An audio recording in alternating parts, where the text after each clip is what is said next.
early 90s, I was working for a program called Moving to Opportunity Fair Housing Demonstration as program assistant. And by happenstance, a client came in who was one of my former clients when I was working in a welfare work program. And now she came in for housing assistance. And we worked with her, got her into the Family Self-Sufficiency Program, got her into a mobile Section 8 voucher. And after hard work and working with her and working with landlords, got her into a condo in a town called Canton, Massachusetts, which, as you know, and amicably related, is a very upper middle class, not a lot of color community south of Boston. And she was one of the first individuals who has ever rented a condo on a Section 8 voucher. And years later, after I left the MTO program and was working downtown Boston, this woman in downtown Crossing, actually, it's a neighborhood in downtown Boston, was hollering at me and waving in acknowledgement. I had no clue who she was because it had been a few years since I had seen her. And once she came up to me and kind of recognized who she was, she gave me a hug and started regaling me about how well she's doing, how her life has improved, how the kids are doing, how well they're in school. It was noticeable that she was doing well, and she looked great. The kids are doing good. She got moved up on her job. The stability was wonderful. And, you know, it kind of took me back. You know, the type of work that I actually do of working in nonprofits and working in social services and providing those services.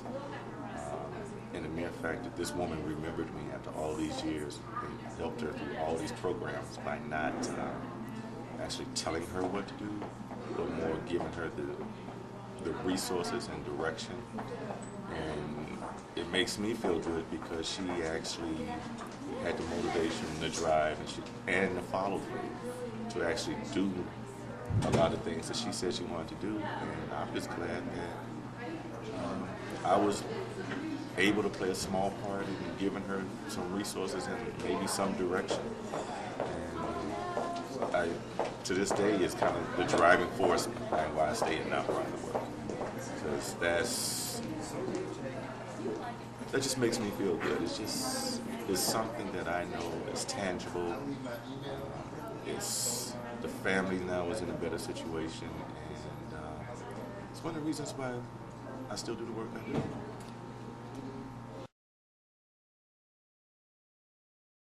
I just think the whole holistic approach to a family, when you're doing this type of work, whether it's job training, welfare work, fair housing, affordable housing, or whatever service that you're providing to the community, you just have to remember to work with the whole family and not just the one individual parent or parents that come through the door, because a lot of times your best ally is going to be the children.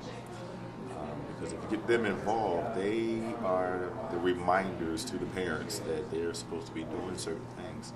So if you can get the children to buy in, you're more than likely going to keep the parents on track, whether it's savings or whether it's like when I was with Habitat's Family Services, and to keep the parents out there to complete their hours.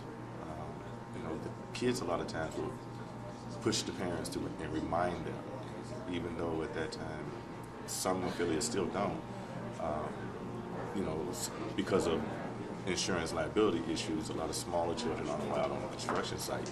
You know, so in Fayetteville, what we did was we allowed the kids who got A's and B's or certificates from extracurricular activities, we allowed those grades and certificates to be counted toward the family sweat equity hours, which really brought them involved in, as we were also doing pre-purchase counseling and savings, and it made them feel part of it, and they would be proud.